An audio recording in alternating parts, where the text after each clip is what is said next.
நான் வந்து பெரிய சாதி, நீ வந்து சின்ன ஜாதி, ஏன்னா நீ வந்து என்னைய ஆட்டத்திறன்னு சொல்லி நீ வந்து புகார் கொடுக்கறதாடா அப்படின்னு சொல்லி அந்த சாதி பெயரை சொல்லி திட்டி இருக்கிறார். என்ன ஒரு உன்னோட ஜாதி எந்த வகையில உயர்ந்தது, எந்த அடிப்படையில் நீ உயர்ந்த ஜாதின்னு சொல்ற? எந்த ஒரு மண்ணும் கிடையாது, ஒரு வெங்காயமும் கிடையாது ஜாதியில. வெள்ளக்காரன் முன்னாடி போனா நம்ம எல்லாருமே தாழ்ந்த சாதி தான். இந்தியாவில வந்து நான் பெரிய சாதி, நான் தான் நம்பர் 1ல டாப்ல இருக்கேன்னு சொல்றேன். அமெரிக்காவுக்கு போயிட்டானா அவன் கீழ் சாதி தான். அங்க இருக்க வெள்ளக்காரனுக்கு இவன் கீழ் சாதி தான். அப்ப வந்து எந்த சாதியுமே வந்து உயர்ந்த சாதி கிடையாது, எல்லாருமே சமம் அப்படிங்கிற அந்த விழிப்புணர்வு பிரச்சாரம் வந்து குறிப்பாக தென் மாவட்டங்கள்ல மிகப்பெரிய அளவுல நடத்தப்பட வேண்டிய ஒரு தேவை இருக்கு. நேரில் இந்த வீடியோவுக்கு வரவிருக்கின்றேன். இது நாம் பார்க்க இருப்பது நெல்லையை உலுக்கிய படுகொலை. மாயாண்டி என்கின்ற இளைஞர் நீதிமன்ற வளாகத்தில் கொல்லப்பட்டாரு. அது சம்பந்தமான நிறைய செய்திகளை நீங்க ஆல்ரெடி கேள்விப்பட்டிருப்பீங்க. இப்ப நாம இந்த வீடியோல சொல்ல இருக்கக்கூடிய விஷயம் என்னன்னா, பலரும் குறிப்பாக சாட்டை துரைமுருகன் அவருடைய வீடியோவை நான் வந்து நேற்று பார்த்தேன். அவர் மிகப்பெரிய அளவுல வருத்தப்படுறாரு. என்ன அப்படின்னா, காவல்துறையினர் வந்து ஏன் வந்து துப்பாக்கி எடுத்து சுடல, அட்லீஸ்ட் காலிலேயாவது சுட்டிருக்கலாமே அப்படிங்கிற ஒரு கருத்தை வந்து அவர் சொல்றாரு. இதே போல பலரும் வந்து பாத்தீங்கன்னா, அந்த சம்பவம் நடந்த உடனே எல்லாருமே அந்த விஷயத்த சொன்னாங்க. குறிப்பாக அங்க இருக்கக்கூடிய ஒரு வழக்கறிஞரோடு சொல்றாரு, காவல்துறை ஏன் துப்பாக்கியால் சுடவில்லை அப்படிங்கிற கேள்வியை கேட்டிருந்தாரு. அது நியாயம் மாதிரி தான் நமக்கெல்லாம் தெரிஞ்சது.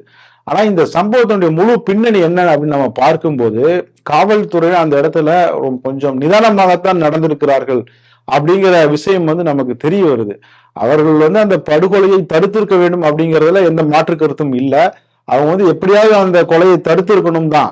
அதே நேரம் வந்து அவங்க இன்னொரு உயிரிழப்பை ஏற்படுத்தாமல் இருந்தாங்க பாத்தீங்களா, அதுவும் வந்து உண்மையாகவே வந்து ஊக்குவிக்கக்கூடிய ஒரு விஷயம் தான், பாராட்டுறதுக்கூடிய ஒரு விஷயம் தான். ஏன்னா அவங்க பாட்டுக்கு எடுத்து அங்க வந்து துப்பாக்கி சூடு நடத்தியிருந்தாங்க அப்படின்னு சொல்லி சொன்னா அங்க வந்து ஒரு குடும்பமே அழிந்திருக்கும் அப்படிங்கிறத நம்ம பார்க்க முடியுது. ஏன்னா அங்கு அந்த சம்பவத்தை அரங்கேற்றியவர்கள் ஏதோ ஒரு கூலிப்படையோ ரவுடிகளோ கிடையாது.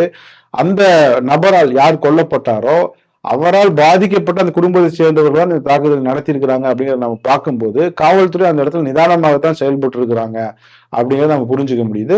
இது பற்றிய அந்த பின்னணி விவரங்கள் என்னன்னு நம்ம பார்க்கும்போது, அந்த கொலை செய்யப்பட்ட இளைஞர் மாயாண்டி அவர் மீது பல குற்றச்சாட்டுகள் முன்வைக்கப்படுது. குறிப்பாக அவர் மீது ஒரு கொலை வழக்கு இருக்கு. இது இல்லாம ஏற்கனவே ஒரு கொலை வழக்கு அல்லது கொலை முயற்சி வழக்கு இருப்பதாக சொல்லப்படுது.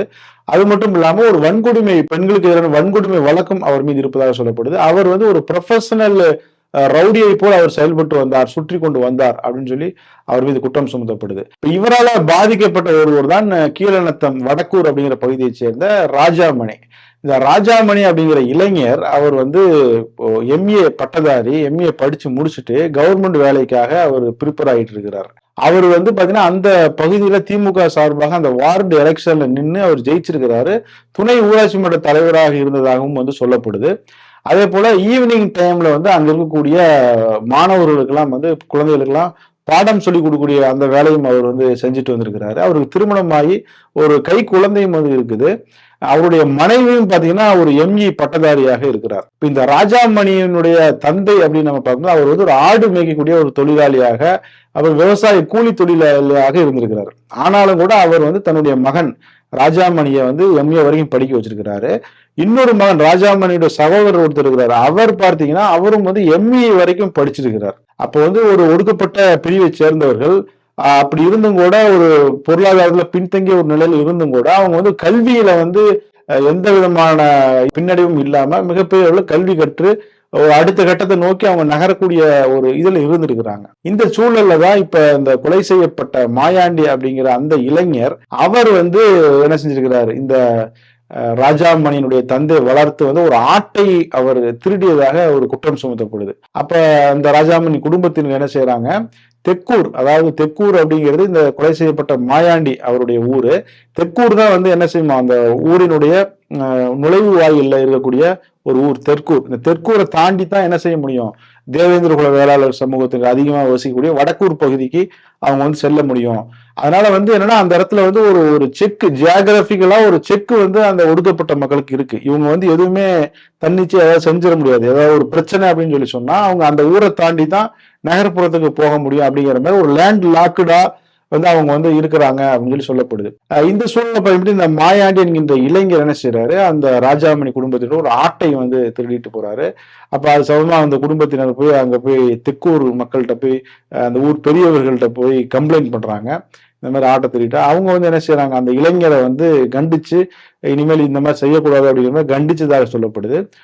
உடனடியாக அந்த மாயாண்டி என்கின்ற இளைஞர் என்ன செய்யறாருன்னா, இந்த ராஜாமனுடைய தந்தை இருக்கார்ல, அவரை வந்து பழி வாங்கணும் அப்படின்னு சொல்லி சாதி ரீதியாக அந்த அவருடைய பெயரை சொல்லி என்ன செஞ்சிருக்கிறாரு, அவரை பழி வாங்குறதுக்காக இவங்க ஒரு கும்பலாக சேர்ந்து அவரை தாக்குவதற்காக வந்திருக்கிறாங்க. அப்படி வரும்போது அந்த இடத்துல வந்து ராஜாமணியினுடைய தந்தை வந்து இல்ல, ராஜாமணி தான் இருந்திருக்கிறார். அப்ப ராஜாமணி என்ன செஞ்சிருக்காங்க, அவங்க தாக்கி இருக்கிறாங்க. அவரும் பதிலுக்கு அடிச்சிருக்கிறாரு. அவர் கைகலப்பாக மாறி அப்புறம் அவங்க இரண்டுமே பிரிஞ்சு செஞ்சுட்டாங்க. இரண்டு தரப்புமே பிரிஞ்சு போயிட்டாங்க.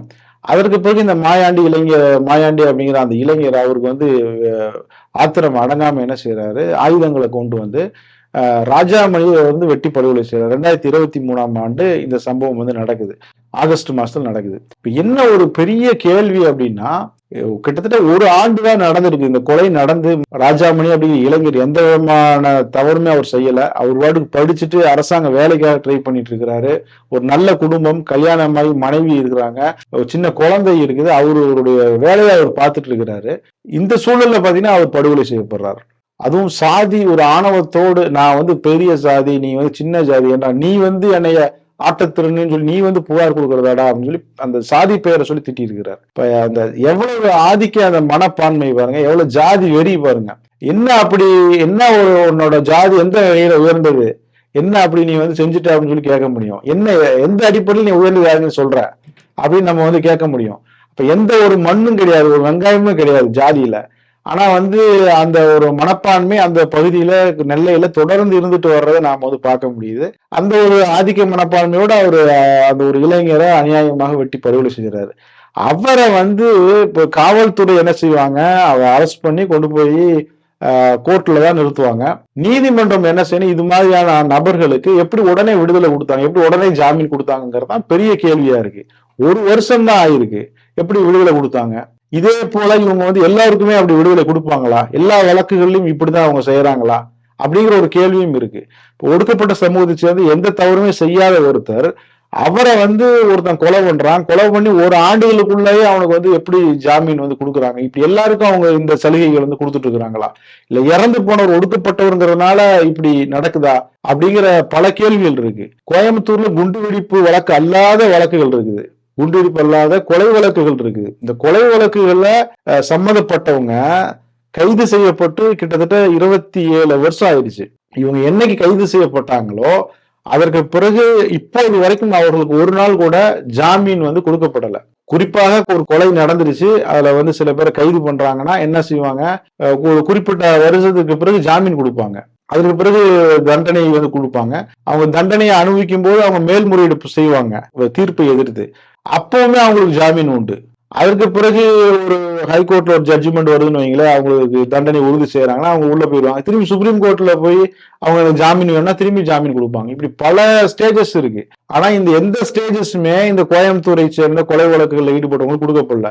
அவங்க என்னை கைது செய்யப்பட்டாங்களோ அன்னையில இருந்து இன்னைக்கு வரைக்கும் 27 வருஷம் ஜெயில தான் இருக்கிறாங்க. இப்ப ஒரு அப்பாவி இளைஞரை ஒரு பட்டியல் சமூகத்தை சேர்ந்தவரை இவங்க கொண்டு இருக்கிறாங்க. அவர் உடனே ஒரே வருஷத்துல எப்படி அவருக்கு வந்து ஜாமீன் கொடுத்தாங்க?